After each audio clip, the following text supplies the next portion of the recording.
Hello दोस्तों। आज हम बात करेंगे चेक बाउंस के बारे में।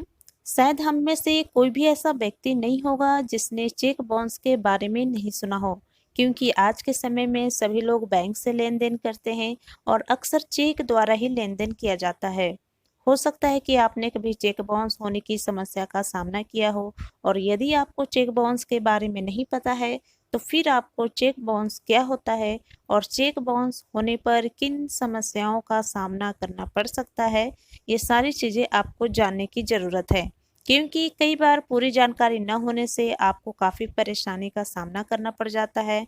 तो आज हम इस वीडियो के माध्यम से जानेंगे कि चेक बाउंस क्या होता है। चेक से संबंधित जानकारी प्राप्त करने से पहले हमें यह जानना बेहद आवश्यक है कि चेक बाउंस क्या होता है। जब आप किसी व्यक्ति को धन देने के लिए आप अपने बैंक खाते की चेक काटकर उस व्यक्ति को देते हैं, और जब वह व्यक्ति बैंक में जाकर उस चेक को जमा करके धन प्राप्त करना चाहता है, उस समय यदि आपके खाते में पर्याप्त धनराशि नहीं होगी तो बैंक उसे चेक बाउंस मानती है और पैसे देने से मना कर देती है। इसे ही चेक बाउंस कहा जाता है। चेक बाउंस करना एक दंडनीय अपराध है। चेक बाउंस होने पर वह व्यक्ति आपके विरुद्ध कानूनी कार्रवाई कर सकता है, जिससे आपको सजा या जुर्माना हो सकता है। अब हम ये जान लेते हैं कि चेक कितने समय के लिए वैलिड होता है। वैसे यह बात तो सभी लोग जानते हैं कि चेक जारी होने की डेट से लेकर अगले 3 महीने तक ही चेक वैलिड होती है। इस दौरान आप कभी भी अपना चेक अकाउंट में लगा सकते हैं।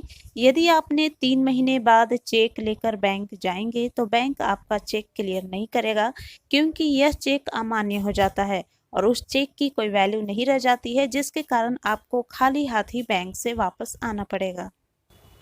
आखिर चेक बाउंस होने के क्या कारण होते हैं? पहला कारण ये हो सकते हैं कि बैंक अकाउंट में पर्याप्त धन न होना। सेकंड, हस्ताक्षर का न मिलना। थर्ड, अकाउंट नंबर का गलत होना। फोर्थ, चेक में ओवरराइटिंग या गलती होना। फिफ्थ, जाली चेक का संदेह। सिक्स्थ, कटा फटा चेक का होना।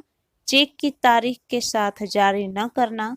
चेक की समय सीमा का खत्म होना और शब्दों और संख्याओं में राशि एक समान न होना, ये सभी कारण चेक बाउंस हो सकते हैं। अब सबसे इम्पोर्टेंट बात ये जानने वाली है कि चेक बाउंस होने पर क्या करें। जैसा कि आप सभी लोग जानते हैं कि चेक बाउंस तभी होता है जब अकाउंट में पर्याप्त बैलेंस नहीं होता है। जब चेक बाउंस होता है तो बैंक द्वारा ग्राहक को एक रसीद प्रदान की जाती है, जिसमें चेक क्यों बाउंस हुआ है इसकी पूरी जानकारी लिखी होती है।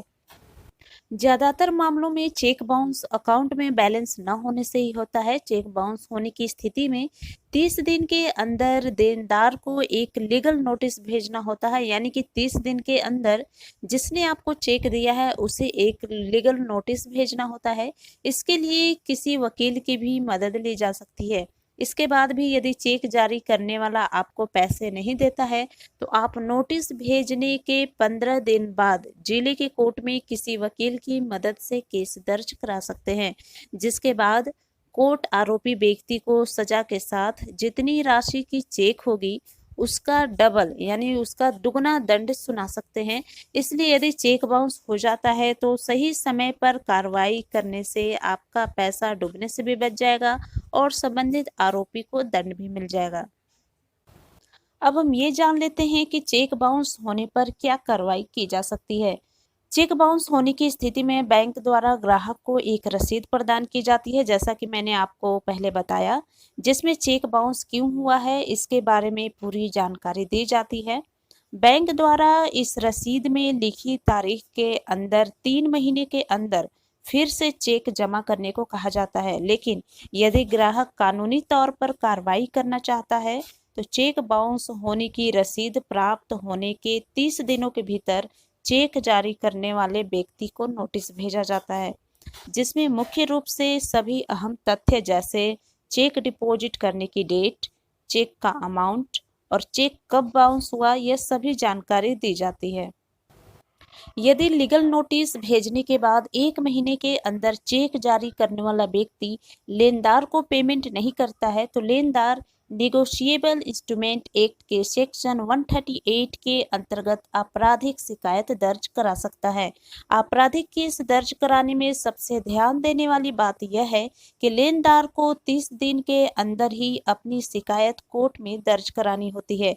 यदि 30 दिन के बाद शिकायत दर्ज कराई जाती है तो आपको देरी का उचित कारण बताना होता है। यदि बताया गया कारण उचित नहीं हुआ तो कोर्ट आपका केस सुनने से इनकार भी कर सकता है।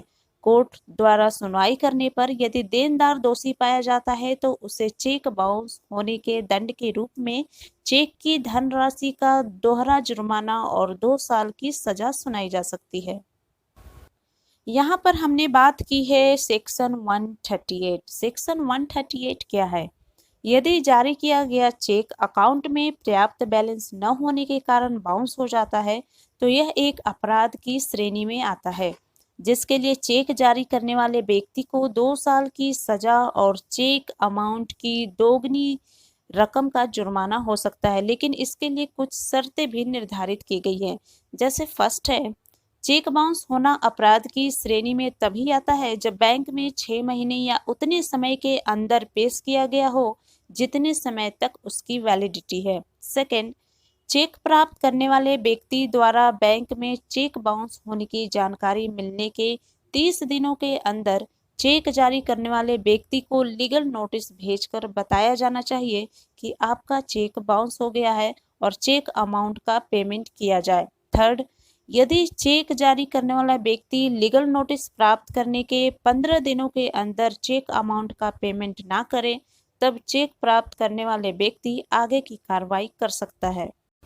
चेक बाउंस होने पर आपराधिक मामला दर्ज करने के साथ साथ एक अलग से सिविल केस फाइल करना चाहिए, जिससे आप चेक धनराशि के साथ साथ ब्याज का भी दावा कर सकते हैं।